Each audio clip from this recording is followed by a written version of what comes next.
So if you've been looking at your bookshelf like you're strangers, then you might be in a reading slump. And today I'm gonna help you guys and give you a few tips on how to get out of said reading slump. And I can confidently say that I have also been in a reading slump recently. I just can't get into reading as much as I used to, and the only convenient thing that I used to read is Wattpad, but I feel like the stories on there can be hit or miss, and sometimes I'm just tired of hitting or missing basically, and I just want to try something new. So I've come up with 5 tips so you guys can get out of your reading slump and enjoy reading again, because reading is a magical thing to do. So let's just get into the video.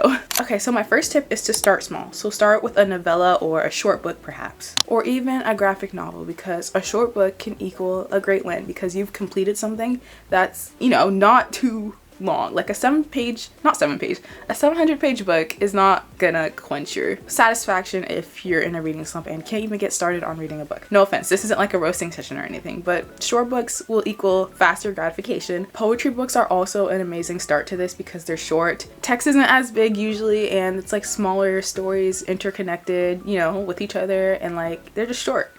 Well, most poetry books are not slow, oh my god, short, and I feel like those are really good to get back into it as well. Also, audiobooks of short stories can also work well because again, they're short, they're fast, they're quick, they get along with the plot. They don't just stay and wander and launder on unnecessary things. Okay, tip number 2 is rereading an old favorite. Reading something that you've already read and that you already love can remind you of why you like reading in the first place and why it's something that you should continue doing. So if you just have a book that you really love, just read that. Or a book that you haven't picked up in a while and want to rehash your memory and see why you like the book in the first place. And reading one that you already know the story of, how long it is, and what you like about it is like a good way to refresh your memory. It wouldn't hurt to revisit a book, and you already have it, so why not, right? Okay, tip number 3 is romanticizing reading. I feel like reading is one of the hobbies that is romanticized the most. Why don't we just take that little social aspect and just pertain it to your life? So take a book, maybe go out to a library or cafe and just feel the vibes. Put on a cute outfit, do your makeup,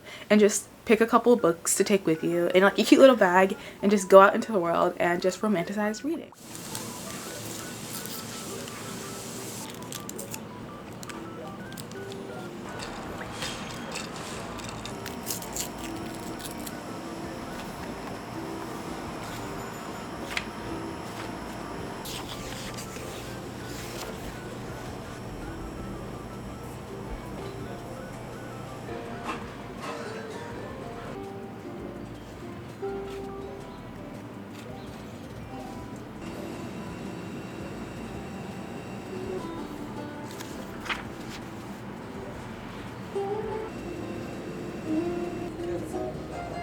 There we go.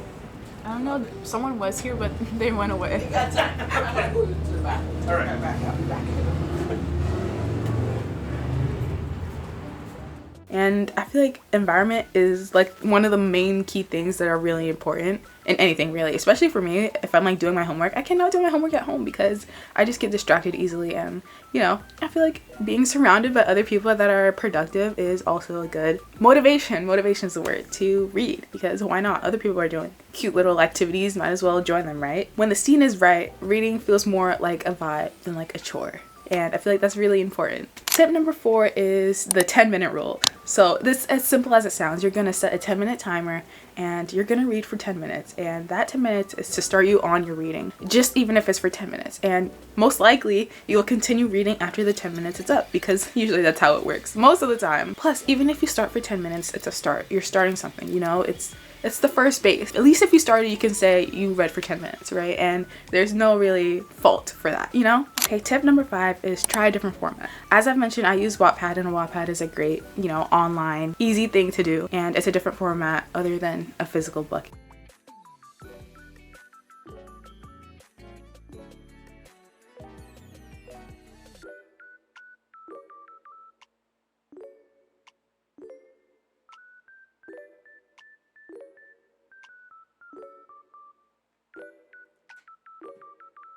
Audiobooks are also a good option because you can do multiple things. You can multitask while listening to a book basically, and it's like a good alternative to physically reading. If you like get eye strain or anything like that, I feel like that's a good alternative. And you also don't have to be a physical book girly. If you don't feel like reading physical books, then don't. If you want to read more, start with Wattpad. There's hundreds of thousands of stories on there that can get you started, and no shame in supporting other people just like you who like to read and are creating their own stories. So we have physical books, we have Wattpad or online readers. Oh, also Kindles. Kindles also count. And then we also have audiobooks. I feel like those are the three main different formats that you can read a book or access books online.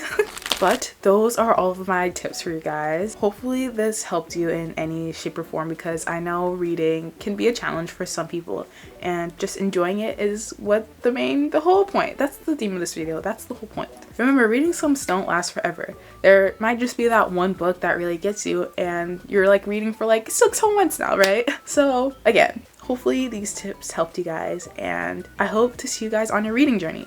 If there's one book that you want to recommend for people down in the comments, please let me know, and I will see you guys in another video. Bye!